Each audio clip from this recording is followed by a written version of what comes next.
এখন আপনারা স্ক্রিনে যে ছবিটা দেখতে পাচ্ছেন এটা হচ্ছে রেলওয়ে এফসির একজন ফুটবলার যার নাম তারক হেমব্রম। তার পা ভেঙে যায়, তারপর তাকে ঠিক এমনভাবে মানে দুটি ছাতা দিয়ে পাটাকে ব্যান্ডেজ করা হয়। তারই ছবি আপনারা এখন স্ক্রিনে দেখতে পাচ্ছেন। অ্যাকচুয়ালি হয়েছে কলকাতা ফুটবল লিগের মোহনবাগান সুপার জায়েন্ট ভার্সেস এই রেলওয়ে এফসির মধ্যে ম্যাচ চলছিল, যেখানে মোহনবাগানের একজন খেলোয়াড় মার্শাল কিস্কু তার সঙ্গে সংঘর্ষ হয় এই তারক হেমব্রমের, যার জন্য তারকের পা ভেঙে যায়। আর তারপরেই তাকে প্রাথমিক ট্রিটমেন্ট ঠিক এমনভাবেই দেওয়া হয়, দুটি ছাতা দিয়ে তার পাটাকে ব্যান্ডেজ করা হয়। এটাই হচ্ছে পশ্চিমবঙ্গের ফুটবলের অবস্থা।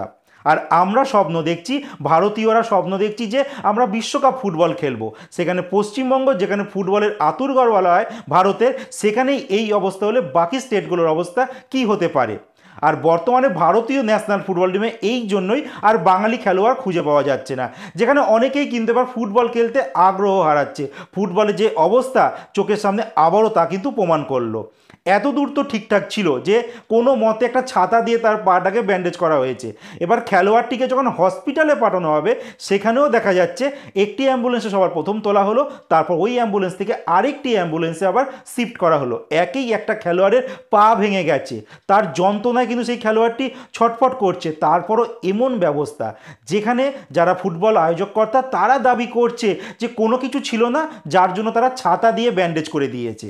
আর অ্যাম্বুলেন্সের ব্যাপারে বলছে যে সেখানে মাঠে যদি অন্য কোনো ঘটনা ঘটে যেত সেই জন্য একটা অ্যাম্বুলেন্সকে আগে থেকেই থাকতে হবে, যার জন্য প্রথমে যে অ্যাম্বুলেন্সটাতে তুলে দিয়েছিল সেই অ্যাম্বুলেন্সটা ওখানেই থাকবে, অন্য একটা ভাড়া করা অ্যাম্বুলেন্স এসছে সেখানে তুলে নেওয়া হয়েছে।